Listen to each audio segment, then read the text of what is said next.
अंग्रेजी दासता से भारत की स्वाधीनता के बाद सरदार वल्लभ भाई पटेल द्वारा जो कई चिर स्मरणीय कार्य किए गए, उनमें सोमनाथ मंदिर का पुनर्निर्माण कराना भी सम्मिलित था।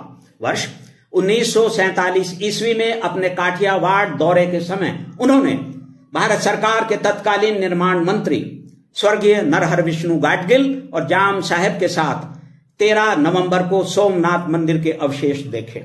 महमूद गजनवी से लेकर अलाउद्दीन खिलजी और औरंगजेब तक ने अनेक बार सोमनाथ मंदिर को तोड़ा और तुड़वाया। देश के करोड़ों जन की आस्था को बलपूर्वक कुचला गया।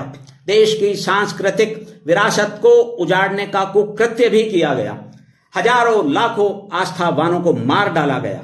अनेक बार मंदिर का जीर्णोद्धार भी हुआ, लेकिन जब सरदार वल्लभ भाई पटेल वहां गए तो उस समय मंदिर के जीर्णावशेष देखकर उनका भी हृदय विदीर्ण हो गया। उन्होंने मंदिर के पुनर्निर्माण का संकल्प लिया।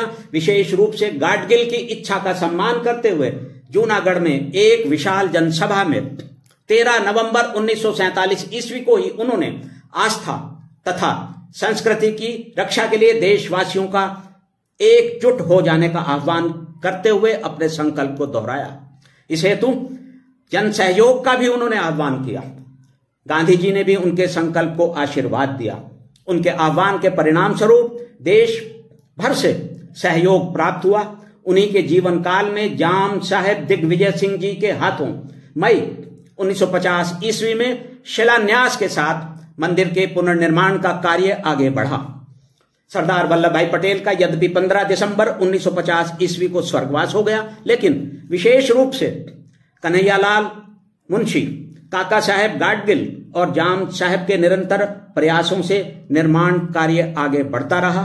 अंततः 11 मई 1951 ईस्वी को राष्ट्रपति डॉक्टर राजेंद्र प्रसाद के हाथों वहां पुनः मूर्ति प्रतिष्ठापित हुई।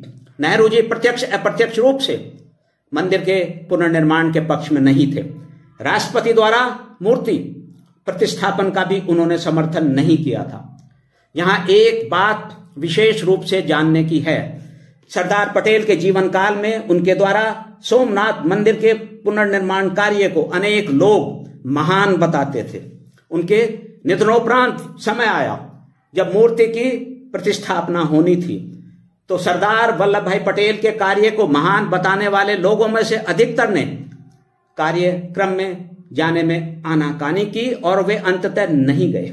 विशेष रूप से उत्तर प्रदेश के तत्कालीन मुख्यमंत्री गोविंद बल्लभ पंत उनमें से एक थे, जो आमंत्रित किए गए परंतु वे नहीं गए और बहाना बनाकर कार्यक्रम से किनारा कर गए। यह वही पंत थे जिन्हें सरदार पटेल ने कई बार राजनीतिक संकट से भी उबारा था। फिर भी सरकारी सहयोग और सहायता के बिना कार्य पूर्ण हो गया। देश की आस्था तथा संस्कृति की रक्षा के लिए कटिबद्ध सरदार पटेल का संकल्प पूर्ण हो सका।